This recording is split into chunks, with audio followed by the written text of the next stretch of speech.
Assalamualaikum warahmatullahi wabarakatuh.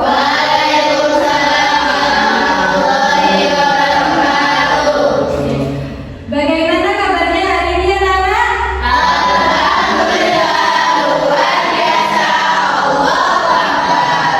Alhamdulillah baik-baik saja ya. Ya, sekarang Ibu absen dulu ya. Absen dulu.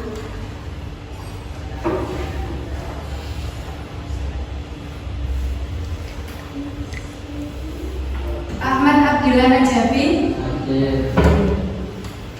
Ashifa Khairunisa Zara,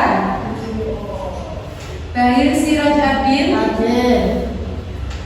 Fatihah Mada Al-Muna, Fahri Akbar, tidak hadir ya. Laila Khairunisa, Laila Khairunisa, Muhammad Adam Febrianto, Najmi Halwa Nursabila Hiki, Pevi Yunianti, Sulfi Rojana, tidak ada.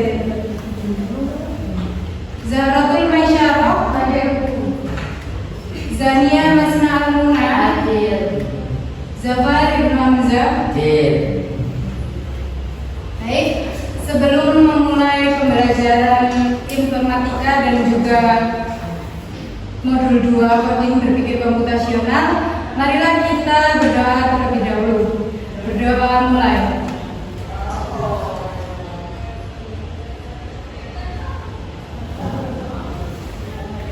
Berdoa selesai. Baik, yang pertama, ini Ibu akan menyampaikan tujuan pembelajaran ya. Tujuan pembelajaran hari ini ada identifikasi masalah, yaitu siswa dapat mengidentifikasi pola dan struktur masalah sehari-hari. Kedua, yakni algoritma dan flowchart. Siswa mampu menyusun algoritma solusi dan menggambarkannya dalam bentuk flowchart. Flowchart itu bagan alur. Kemudian yang ketiga yaitu simulasi, mengevaluasi beberapa solusi dan memilih yang paling efisien dan menggunakan aplikasi sederhana atau alat digital untuk memvisualisasikan solusi. Dan yang terakhir yaitu presentasi. Siswa dapat mempresentasikan solusi dengan jelas dan sistematis. Nah, untuk pertemuan kali ini, Ibu akan membagi kelompok menjadi 2 kelompok, yaitu yang pertama ada kelompok 1 ya. Ada Adam, Zafa, Zania, Lala, Saroh dan juga Syifa. Kemudian yang kelompok kedua yakni ada Fatihah, Pevi, Halwa, Lili, Abi dan juga Adin. Baik, sebelum memulai pembelajaran, mari kita ice breaking dulu ya. Ya. Biar berdiri semuanya. Oke. Kita senam otak kanan dulu. Kanan. Kita ice breaking otak kanan dulu ya. Sudah siap? Siap. 1, 2, 3.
sebuah masalah.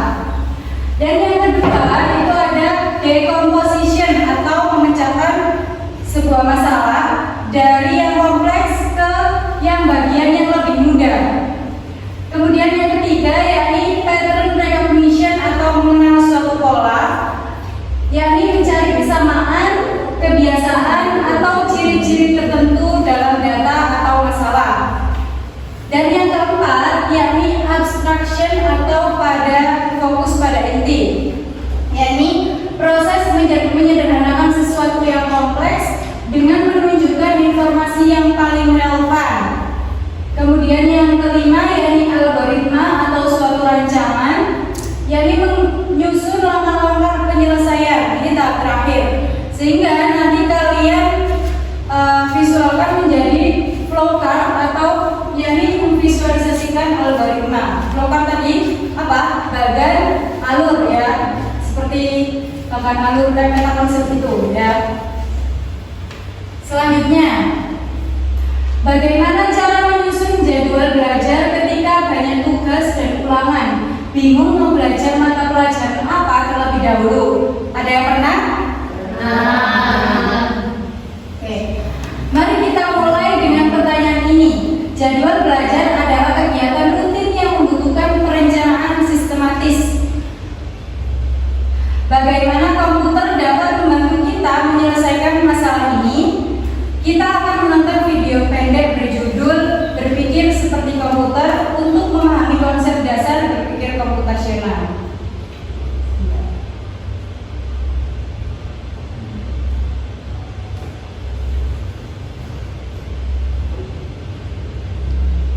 Silakan ditonton videonya. Pengenalan computational thinking. Hai teman TC, coba tebak apa artinya computational thinking? Adakah yang mengajari dan melihat kata komputasional di sini? Jadi mungkin ada hubungannya dengan komputer ya? Iya, betul sekali. Coba buat kamu yang sudah menebak dengan benar. Berpikir komputasional adalah proses berpikir untuk menyelesaikan masalah dengan efektif dan efisien. Dalam ilmu komputer, proses berpikir ini dilakukan sebelum mulai menulis coding atau pemrograman. Jika sudah direncanakan dengan baik, maka coding yang ditulis akan sesuai dengan kebutuhan dan dapat diselesaikan dengan cepat dan tepat. Tapi ternyata berpikir komputasional juga bisa dilakukan tanpa komputer dan tanpa internet loh. Malah sebenarnya kita pun sudah menerapkannya dalam kehidupan sehari-hari, mulai dari tugas sendiri, mencatat tugas pelajaran, hingga menyiapkan tas untuk sekolah besok. Wah, kalau kita sudah bisa menerapkannya setiap hari, berarti kita semua sudah mahir dong. Belum tentu. Contoh-contoh tadi kan menerapkan berpikir komputasional pada masalah yang sederhana, masih banyak di masalah yang lebih kompleks, seperti misalnya mengatur keuangan bulanan, apa yang harus dilakukan kalau kamu tersesat di tempat baru, hingga memilih jurusan dan karir.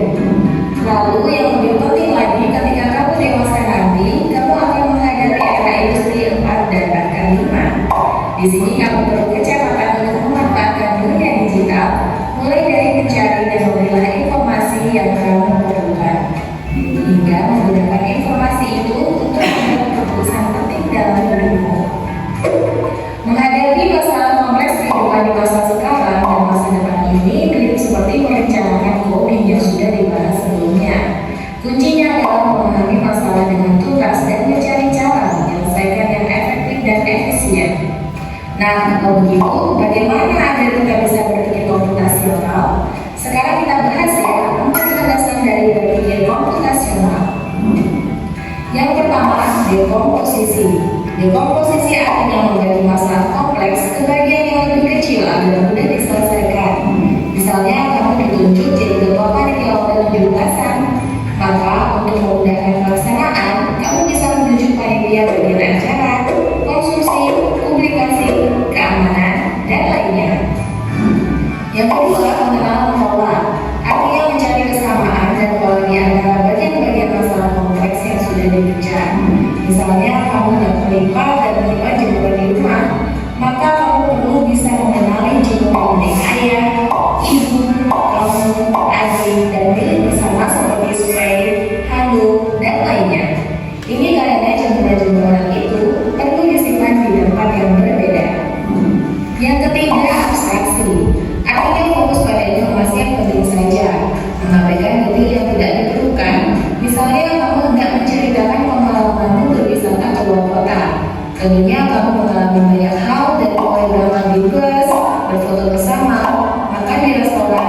menginap di hotel hingga perjalanan pulang. Tapi nggak mungkin kan kamu ceritakan semua kejadian dengan detail pada teman-temanmu. Pasti mereka bosan kalau kelamaan. Jadi kamu harus mencari beberapa kejadian yang menarik saja untuk diceritakan pada teman. Yang terakhir, algoritma. Artinya membuat langkah-langkah penyelesaian atau membuat aturan yang diikuti untuk menyelesaikan masalah. Misalnya kamu diberi daftar belanja di supermarket oleh ibu. Ada minyak goreng, telur, roti, sayur, dan kopi. Lalu kamu harus buru-buru karena ibu sudah mau memasak dengan minyak goreng itu. Nah, kalau seperti ini, satu cara yang efisien misalnya mulai dengan mengambil barang yang paling dekat dari pintu masuk hingga terakhir yang paling dekat dengan kasir. Nah, itu dia 4 dasar berpikir komputasional yang perlu diterapkan untuk memecahkan masalah yang kompleks. Lalu berikutnya, apakah ada cara untuk mengasah kemampuan berpikir komputasional? Tentu ada. Selain bisa coba kamu terapkan ke masalah sehari-harimu, kamu bisa juga latihan soal untuk mengasahnya. Misalnya, gurumu akan memberikan soal-soal computational thinking di mata pelajaran matematika, bahasa Indonesia, dan IPAS dalam kurikulum mereka. Selain itu, kamu bisa ikut tantangan bebas Indonesia juga. Yuk coba simak satu contoh soal computational thinking. Dalam bis studi wisata, ada 3 kelompok anak yang akan diantarkan ke 3 tujuan berbeda. Bis berhenti pertama di restoran, lalu hotel, dan terakhir di museum. Hanya ada satu tempat penyimpanan koper di samping bis, yang hanya bisa dibuka dari satu pintu. Sopir bis ingin mengatur koper-koper penumpang hingga mudah dikeluarkan. Bantu supir bis menentukan urutan memasukkan koper-koper itu ke dalam tempat penyimpanan.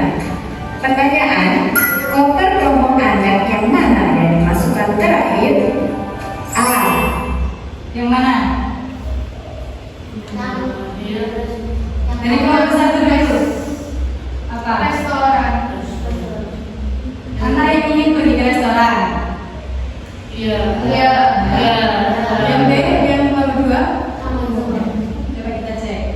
Anak yang ingin pergi ke museum. B. Anak yang ingin pergi ke restoran. C. Anak yang ingin pergi ke hotel. Atau D. Yang manapun boleh. Ya, kita lanjut ya. Sudah paham berpikir komputasional? Sudah.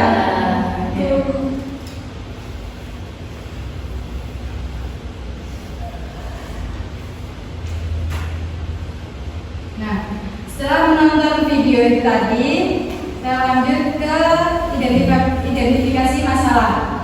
Nah, sebelum mencari solusi, kita perlu memahami masalah utama dalam jadwal belajar. Ya, kita mendapatkan masalah jadwal belajar itu tadi ya, yang mendekati ulangan dan lain sebagainya. Nah, masalahnya itu banyak tugas dan ulangan. Bingung mau belajar mata pelajaran apa terlebih dahulu. Nah, yang kedua yakni dekomposisi atau memecahkan masalah. Yang pertama itu kalian bisa menanyakan ke diri sendiri ya, ke diri kalian sendiri. Catat semua tugas dari berbagai mata pelajaran. Contohnya tugas matematika itu laporan, kemudian biologi itu tugas matematika, kemudian ada laporan biologi, kemudian ada esai bahasa Inggris dan rangkuman sejarah. Ya, jadi kalian mempunyai 4 tugas. Kemudian yang kedua, kalian bisa memecahkan masalah dengan cara kapan setiap tugas itu harus dikumpulkan. Jadi kalian catat semua deadline-nya. Yang pertama yakni sejarah, itu deadline-nya besok. Kemudian matematika itu hari Rabu ya, 3 hari lagi. Kemudian biologi yakni 4 hari lagi yaitu hari Kamis. Kemudian bahasa Inggris itu Senin depan, jadi 6 hari lagi, masih lama. Selanjutnya kalian bisa memecahkan masalah yang ketiga dengan cara pisahkan berdasarkan tingkat kesulitan. Matematika itu butuh latihan banyak, biologi hanya mengetik laporan, sejarah butuh membaca buku, dan bahasa Inggris itu membuat esai. Ya, sudah memecahkan masalahnya masing-masing ya. Oke. Selanjutnya kita langkah ke 3 yakni pattern recognition atau membuat suatu pola. Nah, ini pengenalan pola adalah kemampuan mencari kesamaan,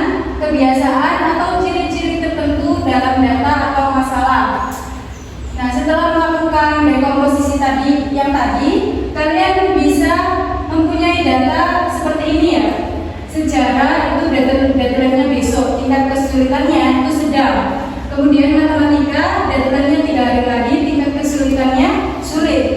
Kemudian biologi, deadline-nya 4 hari lagi, tingkat kesulitannya mudah. Kemudian bahasa Inggris 6 hari lagi, tingkat kesulitannya itu sedang. Nah, langkah-langkah pengetahuan polanya bagaimana? Kalian yang pertama memperhatikan apa? Deadline, ya. Kemudian yang kedua itu memperhatikan tingkat kesulitan. Berarti kalau diurutkan dari mana dulu? Matematika, kemudian Bahasa Inggris. Biologi, sejarah, kemudian bahasa Inggris. Bandingkan tugas satu dengan yang lain. Pola yang terlihat, deadline terdekat harus jadi prioritas, ya. Berarti yang menjadi prioritas adalah sejarah, ya. Pola lain, tugas sulit butuh waktu lebih lama, jangan dikerjakan mendekati deadline, ya. Jadi yang paling sulit itu harusnya ditaruh di depan, ya, setelah deadline-nya yang besok tadi, ya. Kemudian kenapa pengenalan pola ini penting? Tanpa mengenal pola, kamu mungkin mengerjakan tugas yang paling kamu suka, yang kamu suka dulu, ya kan? Biasanya seperti itu. Ya. Ada. Kemudian, jadi bukan yang paling penting. Kemudian menunda tugas yang mepet deadline. Nah, ini pasti banyak, ya. Kemudian yang ketiga, merasa bingung menentukan prioritas. Dengan pengenalan pola, kalian bisa membuat keputusan yang cerdas dan tidak panik, ya. Selanjutnya yakni abstraction. Setelah melakukan 2 langkah tadi, yaitu dekomposisi dan juga pengenalan pola, kalian bisa melangkah ke lama-lamanya abstraction atau fokus pada suatu inti. Tugas yang paling dekat deadline-nya dan masih bisa diselesaikan dalam waktu singkat adalah apa? Sejarah. Mengapa abstraksi itu penting? Nah, tanpa abstraksi kalian bisa fokus ke hal yang tidak penting. Misalnya, kalian lebih suka biologi, jadi malah mengerjakan ke biologi dulu. Kemudian bingung karena terlalu banyak informasi dan juga banyak tugas. Kemudian menunda tugas yang sebenarnya paling mendesak. Dengan abstraksi, kalian hanya melihat hal penting dan bisa langsung mengambil keputusan dengan tepat. Oke. Selanjutnya yakni algoritma, membuat suatu rancangan. Tadi apa aja langkah-langkahnya? Dari yang pertama yaitu dekomposisi, yang kedua pengenalan pola atau pattern recognition, dan yang ketiga yakni abstrak. Oke. Dan yang terakhir yakni algoritma. Setelah 3 langkah ini, langkah-langkah algoritmanya itu yang langkah pertama yaitu selesaikan tugas sejarah hari ini karena deadline-nya besok, ya, hari Selasa. Kemudian langkah kedua, besok kerjakan sebagian tugas matematika, ya, karena matematika tadi yang paling sulit. Kemudian yang ketiga, hari berikutnya pada hari Rabu lanjutkan matematika sampai selesai. Jadi untuk mengerjakan matematika itu di hari Selasa dan juga hari Rabu. Langkah keempat yakni mengerjakan tugas biologi karena mudah dan masih ada waktu, ya. Kemudian yang terakhir itu mengerjakan tugas bahasa Inggris. Oke. Dengan berpikir algoritma, kita membuat rencana kerja yang jelas dan bisa langsung dilaksanakan. Jadi kalau kalian tidak memakai algoritma dalam kehidupan sehari-hari, ya, itu kalian bisa saja mengerjakan tugas secara acak, ya, tidak disusun secara rapi, ya. Kemudian yang kedua, mungkin malah mulai dari tugas yang kalian suka, bukan yang paling penting. Dan akhirnya tugas yang deadline-nya dekat bisa terlambat dikumpulkan. Nah, setelah melewati langkah-langkah tadi dalam berpikir komputasional tadi, ini membuat flowchart, ya. Flowchart itu diagram alur yang menggambarkan langkah-langkah algoritma secara visual. Beberapa simbol standar yang digunakan yakni oval, persegi, jajar genjang, dan juga belah ketupat, ya. Kalau oval itu menandakan mulai atau selesai. Kemudian persegi itu menunjukkan proses atau aksi. Kemudian jajar genjang itu menandakan input atau output data. Dan yang terakhir dalam ketupat menunjukkan suatu keputusan ya atau tidak. Nah, di sini kan Ibu sudah membagi dua kelompok nih. Silakan setiap kelompok itu menggambar flowchart di Chromebook ya, di Chromebook masing-masing ya, satu Chromebook untuk algoritma pembagian buku di perpustakaan memakai Canva. Ini Ibu bagi tugasnya. Jadi masing-masing silakan memecahkan masalah ini.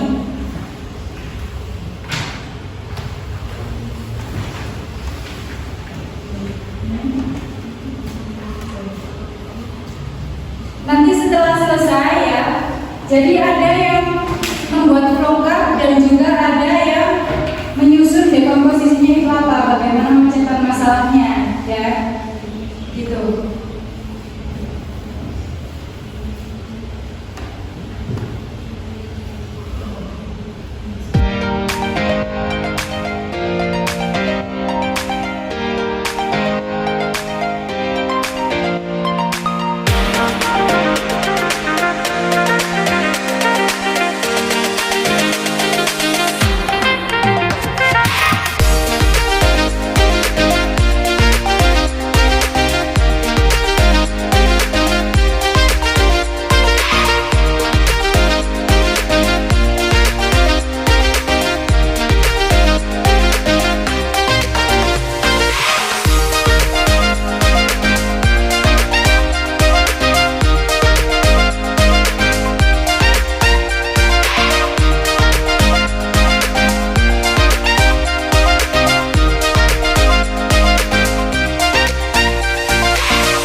sudah mendapatkan solusi dari masalah yang tadi? Sudah. Silakan dibacakan.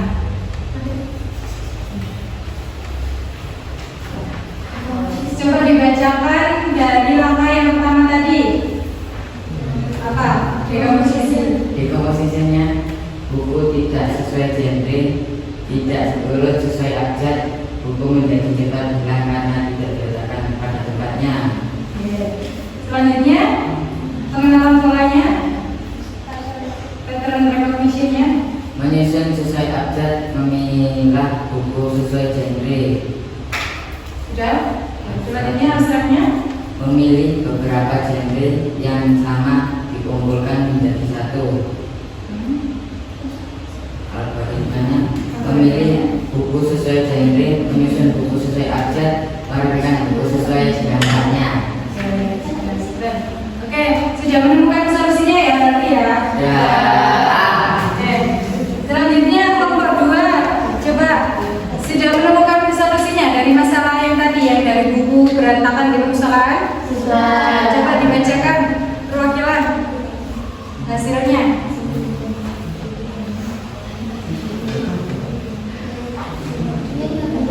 Siapa? Saya Tidak.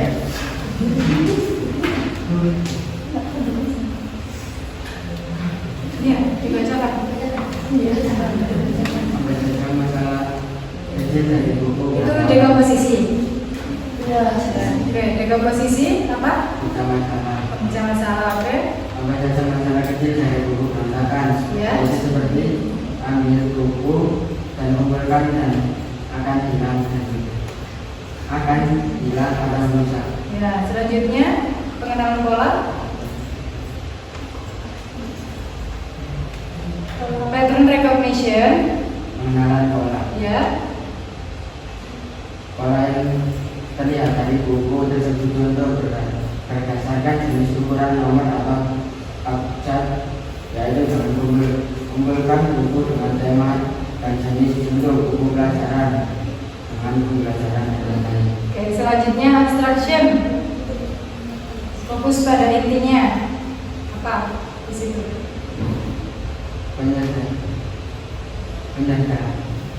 Penyederhanaan. Penyederhanaan. Informasi apa yang penting untuk menyelesaikan masalah, yaitu mengumpulkan sesuai penulis dan buku yang relevan. Yang relevan. Oke, selanjutnya algoritmanya hasil terakhir. Algoritmanya ada. Susun langkah agar buku bisa dibagi dengan rapi, yaitu ambil kelompokkan sesuai jenis atas dengan jenis penulisan, ukuran, dan tema gerak. Oke, sudah. Boleh lihat ini flowchartnya.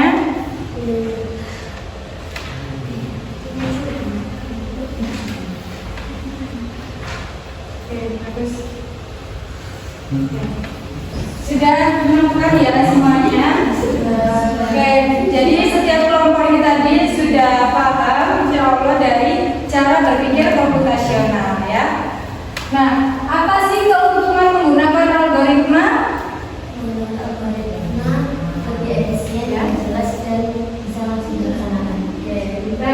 Oke, jadi lebih jelas ya dan juga lebih tersusun dan juga lebih sistematis juga. Oke. Nah, kesimpulannya berpikir komputasional itu sama dengan berpikir sistematis untuk menyelesaikan masalah ya. Melalui pembuatan jadwal belajar atau itu tadi yang menyusun rak buku yang berantakan di perpustakaan, kita telah mempraktikkan konsep berpikir komputasional, yaitu mengidentifikasi masalah, dekomposisi, pattern recognition, abstraction, dan juga algoritma, sehingga kita dapat menyusun menjadi flowchart sederhana, kemudian mengimplementasikan solusi tersebut dalam kehidupan. Oke. Jadi sekarang untuk tindak lanjutnya, tugas rumahnya yakni membuat jadwal belajar pribadi dengan menggunakan flowchart juga ya, sama seperti tadi. Kemudian diterapkan konsep berpikir komputasional untuk mengoptimalkan waktu belajar kalian. Sudah Ada yang ditanyakan? Sudah paham? Oke. Oke, sekarang saya mau tanya ke Zania, ya. Coba, pernah nggak kamu bingung untuk memilih foto untuk diupload ke media sosial? Bagaimana cara kamu? Gitu. Pernah malah sering. Ya? Jadi saya biasanya itu memilih foto yang jelas, jadi nggak buram, juga cahayanya juga pas. Terus saya juga biasanya mempertimbangkan ekspresi wajah yang pantas untuk difotonya lebih. Dan biasanya saya juga meminta saran ke teman atau enggak ini rekomendasi. Oke, sip. Selanjutnya ini Zahar, ini apa semisal kamu disuruh memberikan ini, mengasih tahu orang yang belum pernah masak mie, gimana tuh caranya berpikir komputasional sehingga kamu berikan langkah-langkah yang jelas dan sistematis? Maka sederhana bisa seperti: 1. Siapkan mie instan panci air dan kompor. 2. Rebus air hingga mendidih. 3. Masukkan mie ke dalam air mendidih. 4. Tunggu 3-5 menit sampai mie matang. 5. Tiriskan sebagian air sesuai selera. 6. Masukkan bumbu, aduk rata lalu sajikan. Oke. Sudah struktur ya itu langkah-langkahnya. Oke. Selanjutnya satu lagi ya. Ini Alwa dari kelompok 2, program kelompok 2. Bagaimana membedakan data penting dan tidak penting ketika kamu mencari suatu informasi di internet? Biasanya ada data 3 unsur yang berbeda katanya. Kalau melihat data penting biasanya 1. Sesuai dengan tujuan pencarian. 2. Sumbernya jelas, misalnya dari situs resmi, jurnal atau berita terpercaya. 3. Terbaru dan relevan dengan kebutuhan. Kalau untuk data yang tidak penting sama ada 3 juga. Yang pertama, tidak sesuai topik.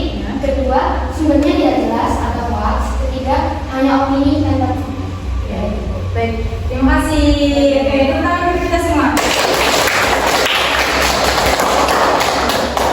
Baik, jika sudah paham, Ibu tutup pertemuan pada siang hari ini. Sebelumnya kita berdoa terlebih dahulu. Kafaratul majelis. Subhanallah.